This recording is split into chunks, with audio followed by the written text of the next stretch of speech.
If you go on to enjoy the video, please consider hitting that like button and subscribing. It does really help me out a lot. And if you're into Funko Pops, I've just started a brand new channel dedicated to them. The link for that can be found in the description. And beat the random lottery that is FIFA points by buying the coins direct from u7buy.com. Use code TVM at checkout for a 5% discount, or if you're a new customer, get 8% discount. The link is down below. What is going on, guys? TVM here. Welcome back to a brand new video and a brand new player review with the Prime Icon pack out. People may be packing these players, so I thought, well, why not do a review on a Prime Icon?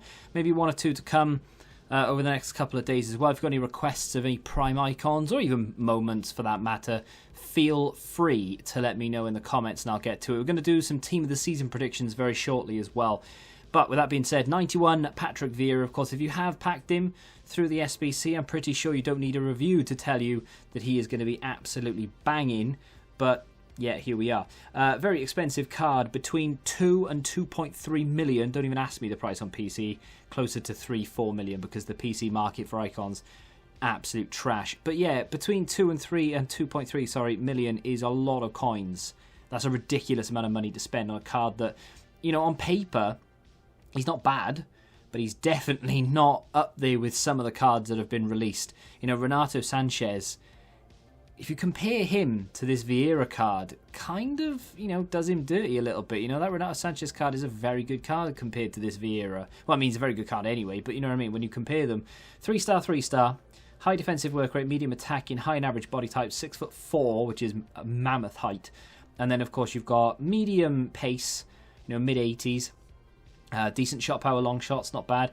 Short passing is good at 89, same with the vision and the long passing. And, of course, does only have the 3-star weak foot, so you need to remember to stay on that right foot, which is not a problem for the most part, but every now and again you're kind of thinking, oh, I wish I had that 4-star or 5-star weak foot.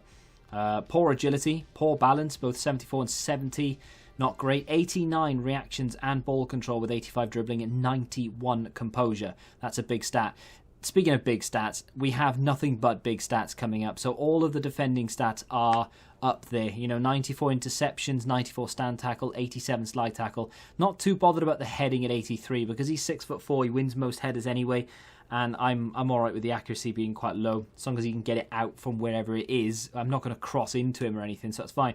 And then, of course, the defensive awareness at 85 has a high defensive work rate. I'm mainly controlling CDMs anyway, so I'm not that bothered.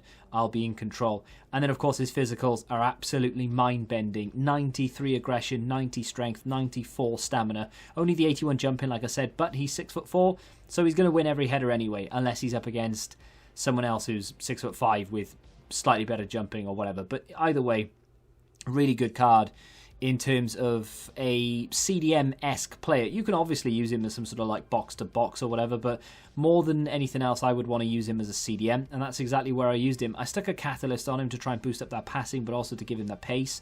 You can put a shadow on him, you can give him an anchor, you can do whatever you want. Engine, artist, you could even put a guardian on him if you really want to.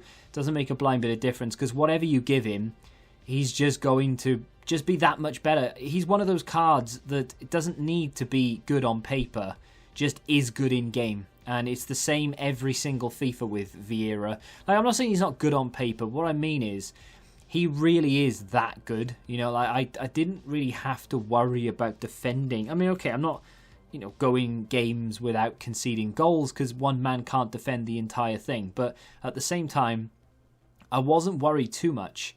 I had a lot of confidence in Vieira, and he is very strong. He's very good in the tackle, in the challenge in general, and he will win most things.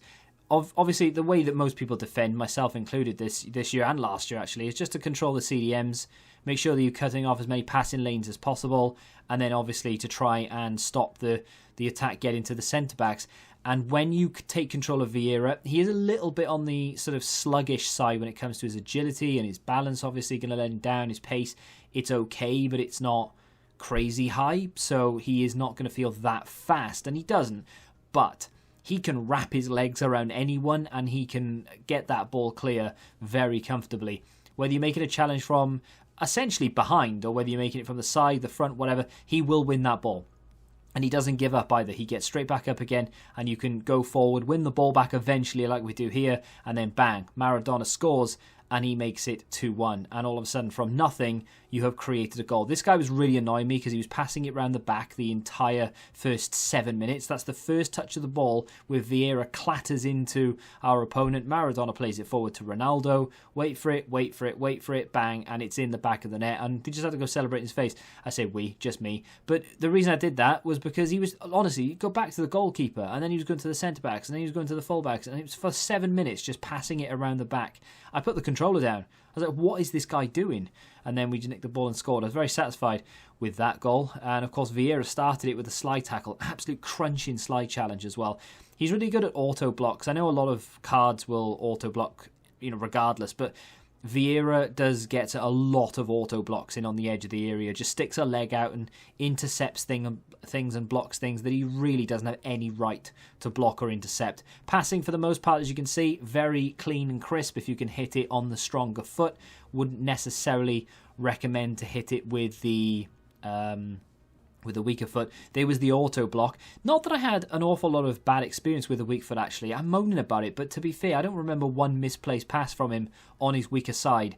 I don't remember one misplaced pass from him in general, to be honest, but especially on his weaker side, I didn't really notice that there was anything really wrong with it. The slide tackles are an absolute dream. He gets away with murder, and I don't know whether that's anything to do with the card, whether I was just getting luck that night or whatever, but he can slide challenge from any single angle he wants, and even if it doesn't look like he's won the ball, he will end up getting the ball, and he'll not get punished for it. I don't think he got a single yellow card, he wasn't penalised once, another auto block, and away we go. And I think he even gets himself a goal here, starts the move in the midfield, plays it forward to Dybala, gets it back in the middle, but again plays it forward, continues his run because I'm telling him to do so, gets his positioning spot on, really. I mean, only 7th time positioning in terms of attack positioning, but still was good enough to make it through the middle, and he scores a good goal. What an absolute banger of a card this is. I'm a massive fan of this guy in this game. Last year I didn't really like him. I felt he was a little bit too heavy, and he didn't really work as well. This year, with a catalyst, I mean, with any other chem style, I'm sure it's fine. But for some reason this year, I like him a little bit more. Works just that little bit better. And for me, personally, and I know a lot of people are going to be like, well, duh, but I'm going to put him in my team, and I'm going to leave him there till the end of the game. He will feature in every single game I play from now until the end of FIFA. A, because he links everyone, and B, because he's just an absolute mammoth of a midfielder more than anything else. He is up there with some of the best, despite the fact that his stats might let him down in certain areas. It doesn't bother me in the slightest, and he is a really good card. It's a bit of an obvious review. It's an obvious statement to make. Of course he's a good card. But when you compare him to some of the other players, Vidal's was it a foot birthday card that he had? What was the other one? Renato Sanchez had one. And there was someone else as well who had a card recently, like a CDM, who was just unbelievably well-rounded. And if you compare this guy to them, they actually beat him. They're just better than him on paper. But Vieira in-game, I mean, to be fair, Sanchez in-game is outrageous as well. But Vieira in-game is a lot of fun to use. Yes, he's very expensive, but at the end of the day, you get what you pay for. And this is a quality end-game card. Let me know what you think of him in the comments section down below. And of course, if you've used him, feel free to let me know how you get on. And of course, if you have opened any of the Prime Icon packs, whether you've done 1, 2, 3 or none, let me know what you've got in them. And if you have enjoyed this review, hit the like button, subscribe to the channel for new ads. Till the next time, goodbye.